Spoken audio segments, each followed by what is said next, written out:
Hi friends, എല്ലാവർക്കും പുതിയൊരു വീഡിയോയിലേക്ക് സ്വാഗതം. അപ്പം ഞാനിന്നിവിടെ കാണിക്കുന്നത് നമ്മൾ ചില ദിവസങ്ങളിലൊക്കെ മടിയൊക്കെ പിടിച്ചിരിക്കുമല്ലോ. അപ്പം സ്കൂളില്ലെന്നൊക്കെ അറിഞ്ഞിട്ട് വെള്ളപ്പൊക്കമൊക്കെ അല്ലേ മിക്കവാറും എല്ലായിടത്തുമൊക്കെ. അപ്പം സ്കൂളില്ലെന്നൊക്കെ അറിഞ്ഞിട്ട് അവധിയൊന്നുമില്ല എന്നറിയുമ്പോൾ പെട്ടെന്ന് നമ്മൾ പോയി സ്കൂളിൽ വിടണമല്ലോ മക്കളെ. അപ്പോൾ അങ്ങനെ പെട്ടെന്ന് നമ്മളൊരു തട്ടിക്കൂട്ട് കറികളൊക്കെ ഉണ്ടാക്കി വിടുന്നൊരു ദിവസം, അങ്ങനെ ഒരു ദിവസമാണ് ഞാനിന്ന് കാണിക്കുന്നത്.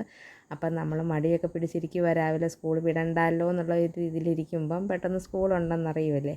അപ്പോൾ എന്തെങ്കിലുമൊക്കെ ഉണ്ടാക്കി വെക്കണമല്ലോ. നമ്മളൊന്നും കരുതി വെച്ചിട്ടില്ല, മാവൊന്നും അരച്ച് വെച്ചിട്ടില്ല.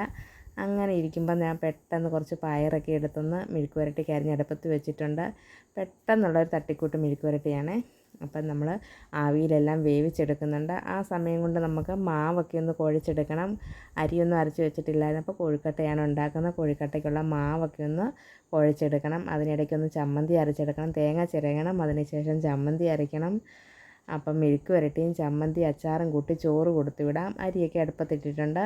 പെട്ടെന്ന് കൊഴുക്കട്ട ഉണ്ടാക്കി കഴിക്കാനും കൊടുക്കാം. അപ്പോൾ പെട്ടെന്നല്ല എങ്ങനെയാണ് തയ്യാറാക്കിയെടുക്കുന്നത് നമുക്കൊന്ന് നോക്കിയാലോ. പെട്ടെന്ന് തട്ടിക്കൂട്ടുവാണെന്ന് കരുതി മെഴുക്ക് പുരട്ടി വെള്ളം ഒഴിച്ചൊന്നും വേവിക്കാൻ നിൽക്കരുത്. നമ്മൾ തീ കുറച്ചിട്ട് ആവിയിൽ വേവിച്ച് നന്നായിട്ട് മുരിച്ചെടുക്കണം. അന്നേരം നന്നായിട്ട് മുരിഞ്ഞ് കിട്ടും. വെള്ളം ഒഴിച്ച് വേവിച്ചാൽ കുഴഞ്ഞു പോകത്തേ ഉള്ളൂ. അപ്പോൾ അതിന് ശേഷം നമുക്ക് തേങ്ങ ചിരകിയെടുത്ത് ചമ്മന്തി അരച്ചെടുക്കാം. മുളകൊന്നും ചുട്ടുള്ള ചമ്മന്തിയല്ല.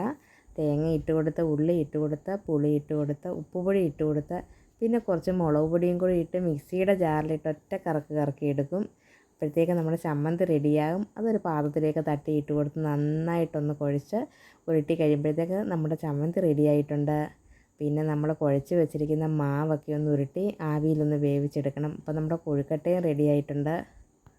ഇത് കുറച്ച് ദിവസങ്ങൾക്ക് മുമ്പെടുത്തൊരു വീഡിയോയാണ്. മഴ തോരാതെ പെയ്തുകൊണ്ടിരുന്ന ദിവസങ്ങളിൽ ഒരു ദിവസം അവധിയാണെന്നൊക്കെ വിചാരിച്ചിരുന്നു. അപ്പോൾ അവധിയൊന്നും കിട്ടിയില്ല.